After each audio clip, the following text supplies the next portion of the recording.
Pelo andar da hora, já vou passar para o Dr. Rodrigo Crelier Zamban da Silva. Boa tarde. Boa tarde a todos.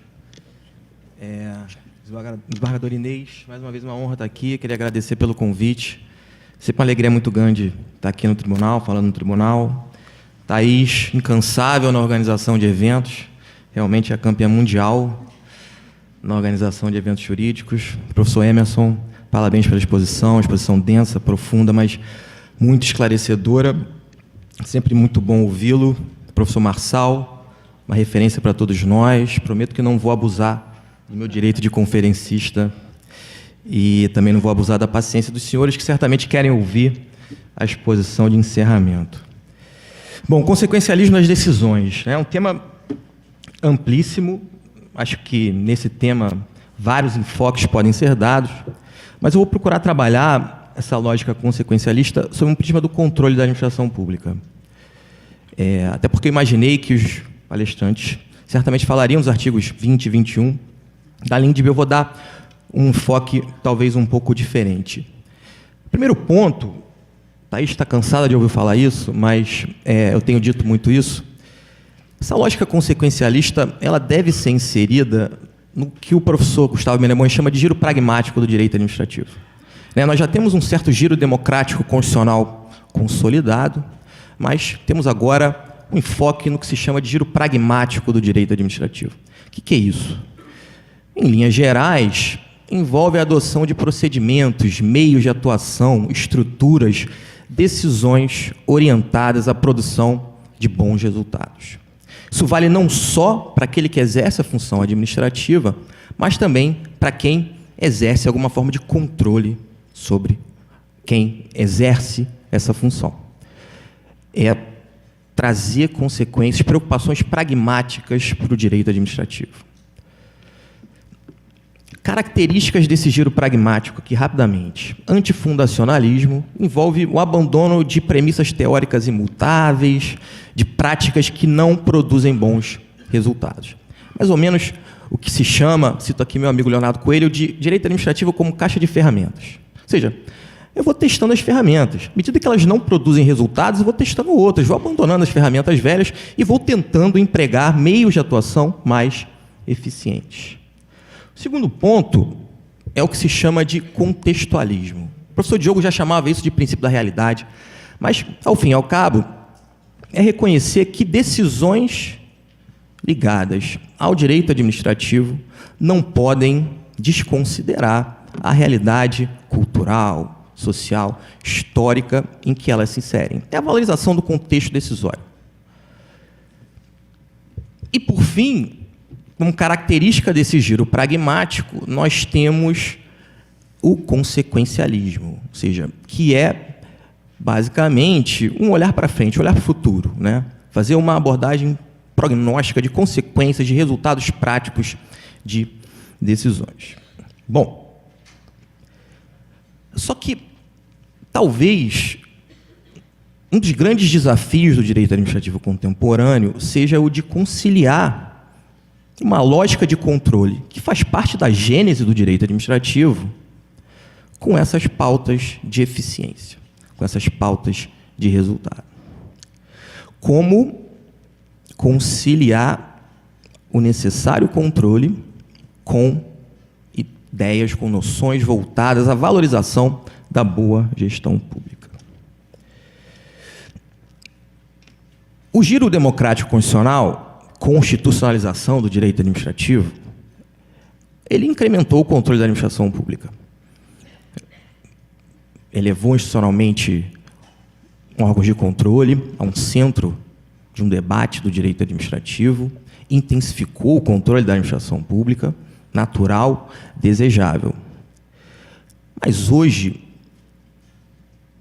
há uma certa preocupação com o que também se chama de hipercontrole da administração pública. Controle, de certa forma, irracional, descoordenado, desproporcional, que não se preocupa com os resultados práticos de determinadas interferências para o bom funcionamento da administração pública, para o conceito de boa gestão pública. Bom, ainda que num contexto de um giro democrático constitucional, é preciso reconhecer que a Constituição consagra o princípio da eficiência. Citando aqui meu amigo Alexandre Aragão, que saiu, ele fala que eficiência é a melhor realização possível dos objetivos consagrados no ordenamento jurídico, com os menores ônus para os administrados. E talvez o princípio da eficiência seja incompatível com uma lógica de hipercontrole da administração pública. E eu vou chegar ao que me parece ser hipercontrole da administração pública.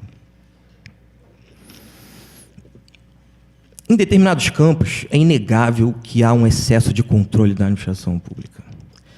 O Carlos Ari, ele, em determinados artigos, ele vem destacando que, em muitos casos, a boa gestão pública não tem sido preocupação de alguns intérpretes do direito administrativo, isso vale para todos os intérpretes, e também da legislação. Tem um artigo dele que eu acho pequenininho, que é muito bacana, eu sempre indico para meus alunos, tem alunos aqui, Chega de axé no direito administrativo. Ele fala um pouco disso. Como que a LINDB se insere nessa tentativa de conciliar uma pauta de controle necessária, inerente à gênese do direito administrativo, com essa pauta de eficiência? A LINDB tem várias premissas. Uma das premissas da LINDB, talvez a mais importante, seja aquela voltada a aprimorar o processo decisório ligado a questões de direito público. E isso necessariamente envolve não só o aprimoramento daqueles que exercem a função administrativa. Eu lembro que quando a LINDB foi editada e foi publicada, havia uma grande discussão, houve uma certa reação dos órgãos de controle, sobretudo do Tribunal de Contas da União, e aí me perguntavam sobre o que eu achava disso. Eu falava, olha, eu não vou falar para os órgãos de controle. Para a administração pública, se o administrador público passar a observar aquilo que a LINDB prevê, provavelmente a função administrativa, de alguma forma, vai ser aprimorada. Mas não é inegável que a LINDB buscou conferir alguma racionalidade maior ao processo de controle da administração pública. Esse é um objetivo claro. Os idealizadores da lei declaram isso de forma muito transparente e expressa. Como é que eu vou abordar isso no âmbito da LINDB? Não vou tratar aqui dos artigos 20 e 21, porque o Aragão já falou, o professor Emerson Garcia também tratou de uma lógica consequencialista mais direta, com muito mais propriedade do que eu trataria, mas eu queria destacar 3 dispositivos aqui. Em primeiro lugar, o artigo 22, que foi citado pelo Alexandre Aragão, que consagra de forma mais direta aquela lógica do contextualismo. Não só a administração pública, quando decide, não pode abandonar o contexto, e aqui eu cito Floriano, que falou hoje de manhã, ele tem um conceito de ato administrativo autista, que é um ato administrativo que não se comunica com o ambiente, que é fechado. Mas também para aqueles que exercem o controle da administração pública. E isso vale não só para limitar o controle, mas também para intensificar. Eu vou dar 2 exemplos aqui que eu dou em sala de aula. Eu não posso tratar da mesma forma o administrador público que renova a frota de veículos luxuosos do seu secretariado e um contexto de normalidade institucional do administrador público que toma essa mesma decisão num contexto de atraso de pagamento de salário de servidor. O contexto decisório, nesse caso, vai determinar um controle mais intenso. Agora, outro exemplo. Não dá para tratar da mesma forma, o administrador público que toma uma decisão num cenário de normalidade institucional, de um administrador público que toma decisões como no âmbito de uma catástrofe natural, como a de Brumadinho, ou como que aconteceu aqui na região serrana.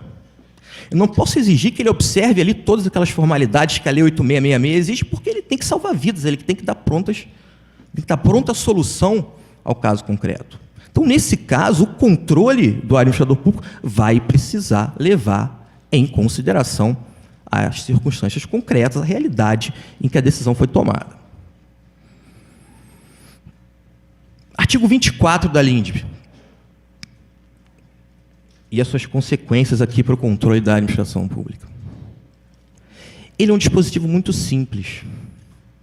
Muito simples. Ele é um dispositivo que veda a retroação de orientações. Muito simples. Mas o que esse dispositivo traz como vedação? Vedação de punição do administrador público pelo chamado crime de hermenêutica. Ninguém pode ser punido porque adotou, em determinado contexto, uma orientação jurídica válida. Novas orientações jurídicas tomadas por órgãos de controle não podem orientar a interpretação de decisões tomadas em contextos em que elas não existiam. Isso é óbvio, mas nem sempre é o que acontece na prática, né, professor? Então, o que esse artigo 24 busca obstar é justamente isso, retroação de interpretações e partir da premissa de que a divergência faz parte do direito. Divergências de entendimento faz parte do direito. Se eu adotei um entendimento X, fundamentadamente, eu não posso ser punido porque, posteriormente, uma determinada instituição de controle seguiu outra orientação. Por fim, talvez um dos dispositivos mais polêmicos da LINDB, que é o artigo 28. O artigo 28 diz, eu vou ler, artigo 28. O agente público responderá pessoalmente por suas decisões ou opiniões técnicas em caso de dolo ou de erro grosseiro. Qual é, na minha visão, o objetivo desse dispositivo? É tentar frear uma certa responsabilização desproporcional de agentes públicos. E é preciso ter em mente que, em muitos casos, responsabilizar agentes públicos de forma desproporcional traz efeitos perversos para o próprio funcionamento da administração pública. Citando mais uma vez o Floriano, ele tem um artigo muito bacana que eu sempre indico, chamado de paradigmas, alguns paradigmas do controle da administração pública. Ele foi falar na Procuradoria sobre isso, eu li o artigo em seguida, maravilhoso. E ele fala de uma certa superação de uma gestão de defesa em detrimento de uma gestão proativa na administração pública. Isso muito por força de medo de consequências punitivas. O que é a gestão de defesa? Gestão de defesa é aquela que mantém a utilização de práticas ultrapassadas para evitar responsabilização. É aquela gestão que tem medo de inovar. Em contraposição a essa gestão de defesa, nós temos o que ele chama de gestão proativa, que envolve a ação daquele agente público que, de boa fé, pretende valorizar a inovação na gestão pública. É aquele administrador público que, diante de um contexto perverso, um status quo ruim, busca soluções alternativas de boa fé. buscando inovar no campo da gestão pública. Mas, em alguns casos, e eu não estou aqui generalizando, eu estou dando só um lado de visão, há um certo medo em inovar por conta de riscos decorrentes de alguns modelos de gestão proativa. Lá na Procuradoria, o querido Marcos Juruena, saudoso Marcos Juruena, tinha uma frase: dorme bem quem indefere. Não é verdade. Dorme bem quem indefere. Você dizer o não é muito fácil. Você bota a cabeça no travesseiro tranquilo. Mas e aí, quais são as consequências de você dizer o não, de você adotar uma gestão reativa em questões relevantes de direito público? Paralisia. Paralisia na administração pública. Estou me atrapalhando com esse troço.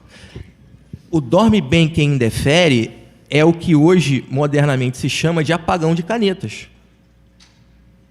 Em determinadas instâncias, o medo de decidir é tão grande que simplesmente não se decide. Opa, não decido. Aí vai dando barrigada para lá e para cá. Os processos administrativos, ninguém decide. O que o artigo 28 traz? O professor Fábio Dinossauro também falou hoje de manhã, não falou? Ele fala num conceito de erro juridicamente tolerável,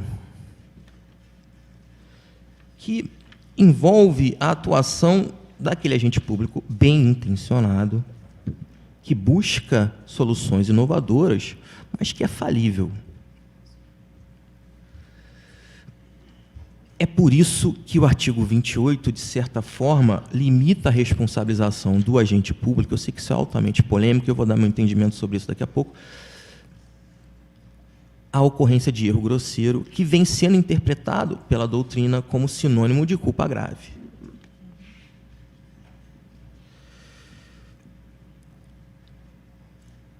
O professor Gustavo Minemboni tem um artigo também muito bom, comentando junto com o André Cirino, colega de procuradoria, o artigo 28 da LINDB. Ele fala que esse artigo é quase que uma cláusula geral do erro administrativo. Ninguém quer incentivar o erro, né? O erro não é desejável. O que se traz nessa ideia é valorizar aquele administrador público proativo que busca soluções inovadoras. E que o medo de errar e, consequentemente, ser punido por um erro, ser punido desproporcionalmente por um erro, o paralise. Isso traz, consequentemente, ineficiência. Eles têm uma frase que me chamou a atenção, que é: carreiras públicas não podem se tornar armadilhas para pessoas honestas. É uma espécie de seleção adversa, para utilizar um jargão aqui econômico, ou seja, você acaba desincentivando pessoas de bem de assumirem cargos públicos. Compatibilidade do artigo, eu sei que esse é um tema que gera discussões, eu vou dar meu entendimento. Compatibilidade com o artigo 37, parágrafo 6º da Constituição. Dizem que o artigo 28 limita o conceito de culpa do artigo 37, parágrafo 6º da Constituição.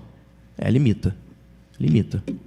Mas, na minha visão, a Constituição não traz um conceito fechado de culpa. Ela diz que culpa pode gerar responsabilização do agente público. Ali me parece que é um espaço que ela é dúctil o suficiente para a conformação legislativa. O legislador veio e balizou a intensidade da culpa para gerar a responsabilização. Erro grosseiro, culpa grave. Também acho, e eu sei que isso aqui é polêmico, que o artigo 28 derroga o conceito de culpa da lei de improbidade. Ele é posterior à lei de improbidade. Hoje, culpa, para fins de caracterização de improbidade, na minha visão, está delimitado pelo conceito da LINDB. Tudo isso para chamar a atenção para o fato de que o controle ele é necessário, especialmente necessário no nosso país. Tudo o que vimos nos últimos tempos demonstra isso. Mas o problema do país não é quantitativo. O problema do controle do país não é quantitativo, ele é qualitativo. Precisa aprimorar o processo decisório ligado ao controle da administração pública. Um pouco disso está inserido nessa valorização do consequencialismo na LINDB. E é um desafio, não tenho dúvidas, conciliar essa necessária pauta de controle com essa pauta de resultados. A LINDB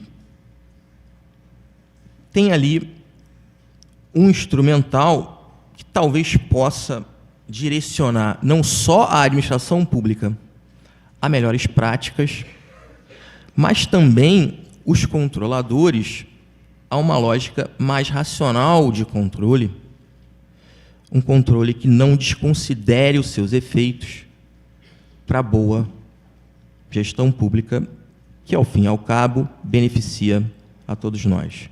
5 minutos adiantado, professor. Muito obrigado.